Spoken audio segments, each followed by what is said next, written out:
Champions trophy की opening ceremony ने बढ़ा दी है पाकिस्तान की सिरदर्द। आईपीएल में चेन्नई की नई जर्सी आ चुकी है तो वहीं लखनऊ को एक और बहुत बड़ा जोर का झटका लग गया। नमस्कार दोस्तों, मैं हूं यश तिवारी, आप देख रहे हैं क्रिकेट फटाफट का 1417वां एपिसोड। आज 1 फरवरी की तारीख है और रोज की तरह आज भी आईपीएल को लेकर दिन भर की 10 बड़ी रिपोर्ट, बड़ी खबरें आपकी स्क्रीन पर हम परोसेंगे। एंड तक वीडियो को देखिए दोस्तों, लाइक और शेयर वीडियो को जरूर कीजिए और चैनल को अभी तक सब्सक्राइब नहीं किया तो भैया सब्सक्राइब का बटन नीचे फटाफट हिट कर दो, बेल आइकन दबा दो। चलिए दोस्तों, शुरुआत कर लेते हैं इस वीडियो की आज दिन भर की पहली बड़ी रिपोर्ट के साथ। तो ये खबर दोस्तों पाकिस्तान के लिए बहुत बुरी है। आईसीसी ने चैंपियंस ट्रॉफी की ओपनिंग सेरेमनी को लाल झंडी दिखा दी है। इस बार चैंपियंस ट्रॉफी की ओपनिंग सेरेमनी नहीं होगी। हालांकि दोस्तों आईसीसी ने इसका हवाला यही दिया है कि ओपनिंग सेरेमनी का कंसेप्ट कभी भी चैंपियंस ट्रॉफी में नहीं रहा है और चैंपियंस ट्रॉफी से तुरंत पहले कैप्टन फोटो शॉट होता है। लेकिन भैया इस बार आईसीसी ने कैप्टन फोटो शॉट को भी लाल झंडी दिखाई है। इसका रीजन आईसीसी ने बताया नहीं। जाहिर है दोस्तों, अगर कैप्टन फोटोशूट भी होता तो भी जो हमारे रोहित शर्मा है उन्हें लाहौर या कराची जाना पड़ता। लेकिन आईसीसी या ये कहे बीसीसीआई ये चाहता नहीं था कि जो हमारे रोहित शर्मा है वो कभी भी किसी भी परिस्थिति में पाकिस्तान जाए।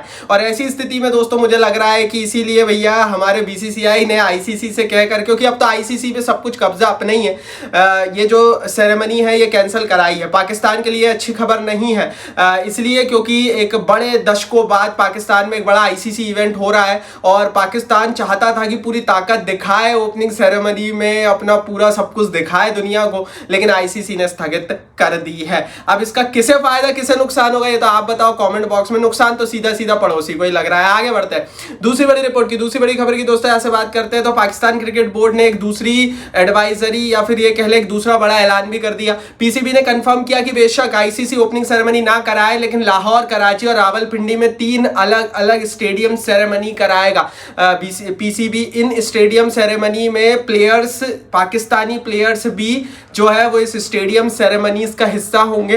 कई विदेशी प्लेयर्स भी इस स्टेडियम सेरेमनी का हिस्सा होंगे। तो आप ये कह लीजिए कि भैया मैं स्कूल जाता था, स्कूल के प्रिंसिपल ने मुझे अवार्ड नहीं दिया तो मैं घर आया, घर पे मैंने अपने घर में ही एक छोटा सा अवार्ड फंक्शन कराया और खुद को अवार्ड दे लिया।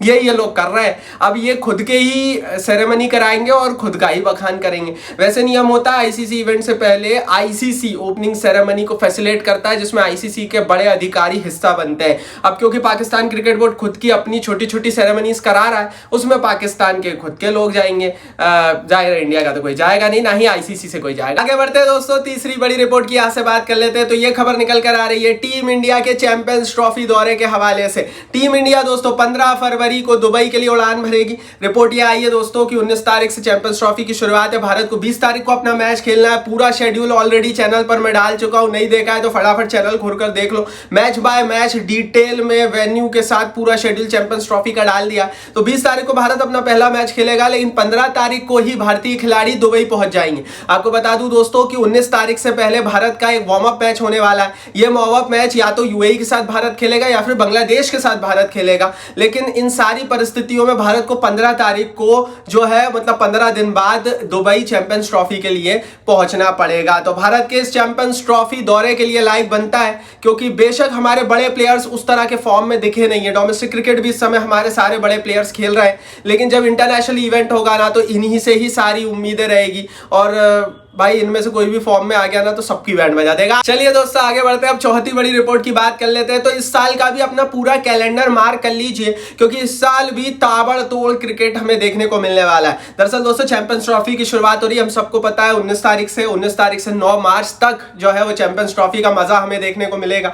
उसके बाद होगा आईपीएल। 21 तारीख से आईपीएल शुरू हो जाएगा और 21 मार्च से शुरू होने वाला आईपीएल लगभग 25 मई तक चलेगा। उसके बाद दोस्तों सितंबर अक्टूबर में एशिया कप होगा। T20 फॉर्मेट में ये एशिया कप होने वाला है। रिपोर्टेडली ये एशिया कप भारत में या श्रीलंका में हो सकता है। तो कुल मिलाकर दोस्तों अक्टूबर तक तो हमें एक्शन पैक्ड क्रिकेट देखने को मिलेगा।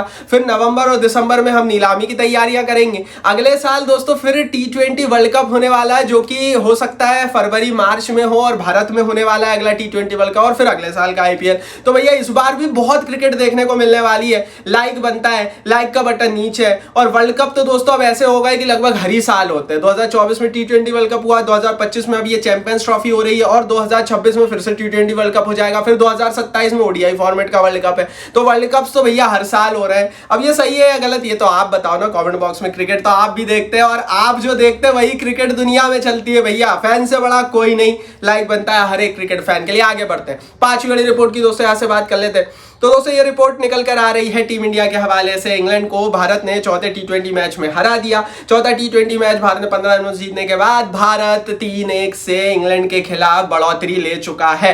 यहां से दोस्तों भारत सीरीज जीत चुका है। फाइनल एक और T20 मैच इंग्लैंड के साथ भारत का बचा है, फिर ओडीआई सीरीज होगी। लेकिन भैया ये जो फाइनल T20 मैचेस में इंडिया हार भी जाता है तो भी सीरीज इंडिया के नाम हो चुकी है। और जिस तरह से सब कुछ दिख रहा है ना, मुझे नहीं लगता आखिरी T20 मैच भी भारत हारेगा। तो टीम इंडिया के प्लेयर्स के लिए लाइक बनता है, क्योंकि ये तैयारी अब टीम इंडिया के अगले साल के T20 वर्ल्ड कप की भी चल रही है। हम देख रहे हैं कि भैया अगले साल के T20 वर्ल्ड कप में ना विराट होंगे ना रोहित होंगे, बड़े प्लेयर्स ऑलरेडी संन्यास ले चुके हैं। तो कैसा कॉम्बिनेशन रहेगा वो अभी से ही हम देख पा रहे हैं और वो चीज हमें इस पूरी इंग्लैंड सीरीज में देखने को मिल रही है कि भारत किस कॉम्बिनेशन के साथ 2026 का T20 वर्ल्ड कप खेलेगा। लाइक बनता है। आगे बढ़ते हैं दोस्तों, बात करते हैं अब दिन भर की 6वीं बड़ी रिपोर्ट की। तो मिचेल मार्श जो कि लखनऊ सुपर जायंट्स की टीम का हिस्सा है 2025 के आईपीएल में, वो चोटिल हो गए हैं। बैक इंजरी के चलते उन्हें चैंपियंस ट्रॉफी के ऑस्ट्रेलियन स्क्वाड से आउट कर दिया गया है। रिपोर्ट यह है कि उनकी इंजरी इतनी गंभीर है कि आईपीएल का खेलना उनका तो आप ना ही समझिए। ऐसी स्थिति में लखनऊ सुपर जायंट्स की टीम को उनकी रिप्लेसमेंट की डिमांड होगी। डेवन कॉनवे कुछ दिन पहले चोटिल हुए थे, लेकिन बाद में उन्हें फिट करार कर ऐसे 20 खिलाया गया। न्यूजीलैंड क्रिकेट बोर्ड ने ऐतराज लिया, उसके बावजूद भी वो ऐसे 20 में अभी खेल रहे हैं।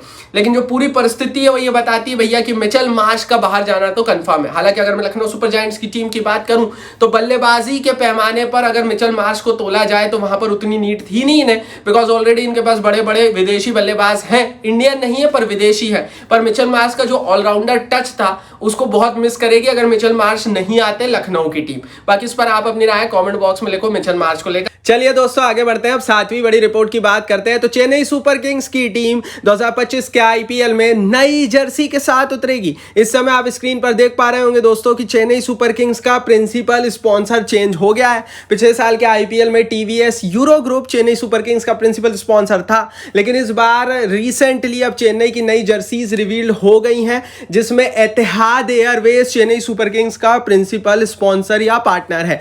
ये जो प्रिंसिपल स्पॉन्सर या पार्टनर होता है, जर्सी के फ्रंट में इसका लोगो लगता है। इस साल एतिहाद एयरवेज का लोगो हम चेन्नई सुपर किंग्स की जर्सी के आगे लगा हुआ देखेंगे। हालांकि दोस्तों चेन्नई सुपर किंग्स की टीम अपनी जर्सी में बहुत बड़े फेरबदल या बदलाव करने के लिए जानी जाती है नहीं, और इस बार भी दोस्तों जर्सी में कोई ऐसा बड़ा बदलाव, मेजर चेंज हम नहीं देख रहे हैं।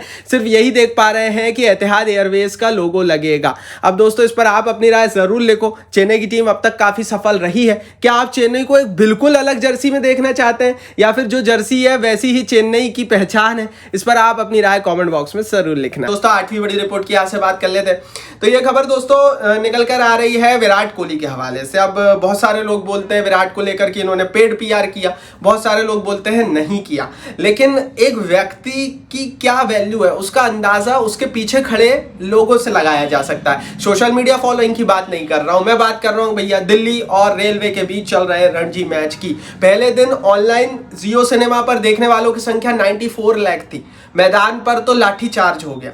दूसरे दिन देखने वालों की संख्या 1 करोड़ से भी पार चली गई। विराट का प्रदर्शन कैसा रहा नहीं रहा वो बहस का विषय है, लेकिन 1 करोड़ से ज्यादा लोगों ने उस मैच को जियो सिनेमा पर देखा, और मैदान का क्या हाल था वो हम सबने देखा। शायद इंडियन क्रिकेट के, डोमेस्टिक क्रिकेट के इतिहास में बहुत कम ऐसे मौके आए जब रणजी मैच के दौरान इस तरह से भरा स्टेडियम हमने देखा। तो जाहिर है भैया विराट कोहली को लेकर ये बड़ी रिपोर्ट है। फॉर्म कैसा भी हो, लेकिन बीसीसीआई इस समय टेंशन में, क्योंकि अगर ये विराट कोहली यहां से संन्यास लेते हैं या बीसीसीआई इनको संन्यास दिलवाता है तो इतना बड़ा क्राउड पुलर व्यक्ति इन्हें मिलेगा नहीं।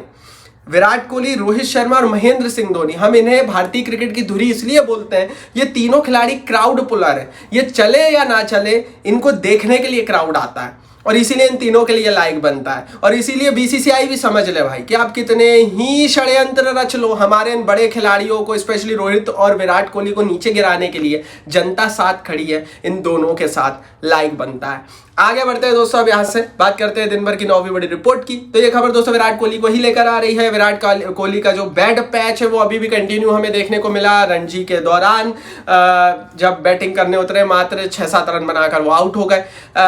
फैंस निराश थे, लेकिन मैं फिर वही बात करूंगा, अगर आप खिलाड़ी को इतना अनसिक्योर कर दोगे, एक ऐसा खिलाड़ी जिसको दुनिया में क्रिकेट के बाद, भाई क्रिकेट का भगवान के बाद दूसरा व्यक्ति विराट रोहित ही कहे जाते हैं, अगर आप इन दोनों को इतना अनसिक्योर करोगे कि यार तुम नहीं चलोगे तो जाओ रणजी खेलो, तो जब आप एक खिलाड़ी को इतना अनसिक्योर करते हो ना, तो वो परफॉर्म नहीं कर सकता है।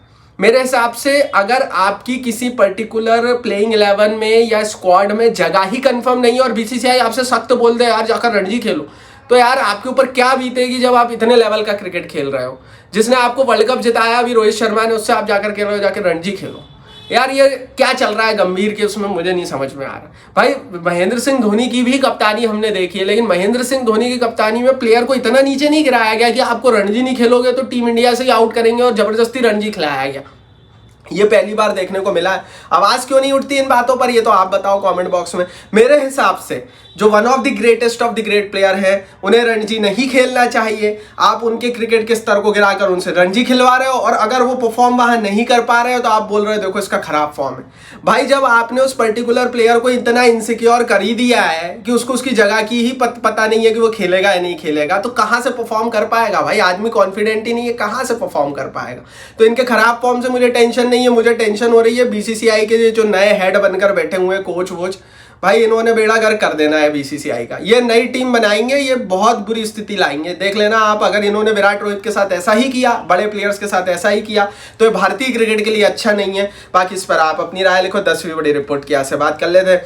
तो भैया ये रिपोर्ट निकल कर आ रही है भारत के एक और बड़े विशालतम क्रिकेट स्टेडियम के आंध्र प्रदेश की सरकार अमरावती में एक नया क्रिकेट स्टेडियम बनाने का प्लान कर रही है। आंध्रा क्रिकेट एसोसिएशन ने इसके लिए 800 करोड़ रुपए का प्रपोजल भी तैयार किया। जितना बड़ा Narendra Modi international cricket stadium था, उतना ही बड़ा अमरावती न्यू सिटी में एक स्टेडियम बनेगा। 1,25,000 की कैपेसिटी का स्टेडियम बनने वाला है। और इस स्टेडियम के बनने के बाद ये दुनिया में जो 2 सबसे बड़े स्टेडियम होंगे, एक अहमदाबाद का होगा और एक फिर ये अमरावती का होगा, और मेलबोर्न तीसरे नंबर पर चला जाएगा। बाकी इस पर आप अपनी राय कमेंट बॉक्स में लिखो। बड़े बड़े स्टेडियम बनना चाहिए या फिर खिलाड़ियों के ऊपर ज्यादा पैसा खर्च होना चाहिए। भारत में स्टेडियम बहुत हो गए, लेकिन क्या प्लेयर्स के ऊपर और पैसा खर्च होना चाहिए? इस पर आप अपनी राय लिखो। इस वीडियो को लाइक और शेयर करो। चैनल को सब्सक्राइब नहीं किया तो सब्सक्राइब बटन नीचे हिट करो, बेल आइकन दबाओ।